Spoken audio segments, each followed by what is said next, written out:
Are you sitting at home during this coronavirus pandemic and you're trying to figure out how you can be more productive with your time?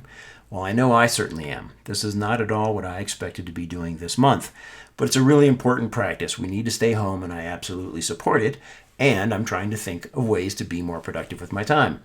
Keep watching and I'll tell you why this is a great time to build your network.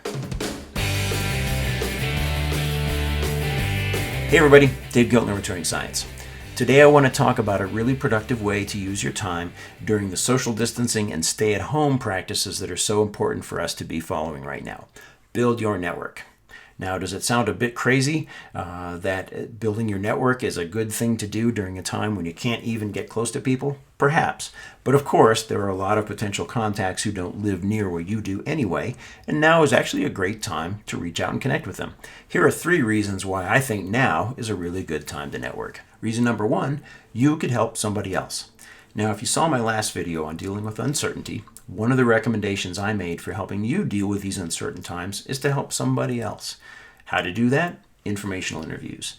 Now, if you don't know what informational interviews are, I'll link to a video up here that'll give you a few tips. But in short, informational interviews are where you find somebody who knows something more than you do, something you'd like to learn more about, and you ask them about it. You spend 15-20 minutes to talk to them about it and learn more yourself. Now, many times this is about a job, a new career, a new place to live, but an informational interview can be done about just about anything, even a hobby or some other interest. It's a great way for you to learn more about something you are interested in and meet somebody else in the process. Now, you may say, well, how does that help the other person?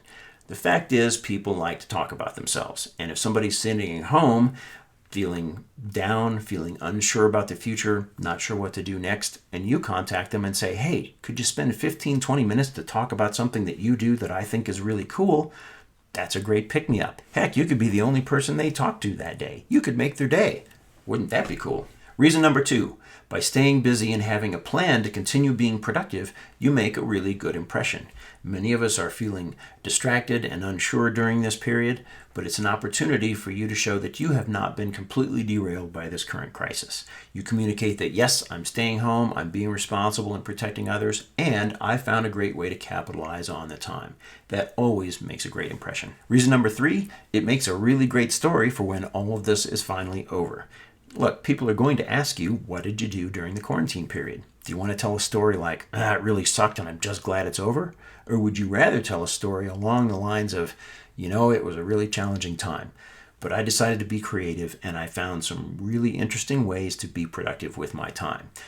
For one, it turns out all these people were sitting at home, feeling down, feeling uncertain about the future, and they were actually really willing to reach out and connect.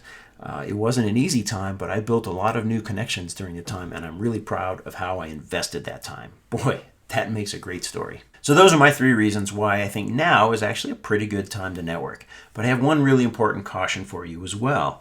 Make it real, make it genuine. I've been seeing a lot of posts on LinkedIn lately that talk about how to make a large number of connections, make 10,000 connections in a month, or perhaps posts that are flashy but grab your attention but don't really have a lot of content. This is not what you want to do.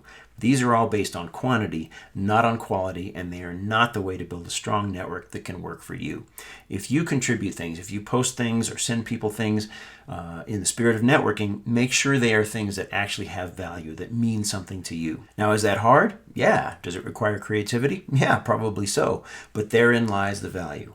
Rather than a bunch of empty connections or people who remembered you for 5 seconds because you posted something flashy but with no value, you will be making real connections, deeper connections, people who know what you're about and what matters to you. You are playing the long game because that's the only game that wins in the long term. Well, I hope you found this video helpful, and I hope it encouraged you to spend some of the time we're all spending sitting at home to build your network. It will really pay off in the future. If you like this video, click that like icon. I'd also be grateful if you'd share it with your friends and your colleagues. And if you'd like to get more of these videos yourself, click subscribe and ring that notification bell.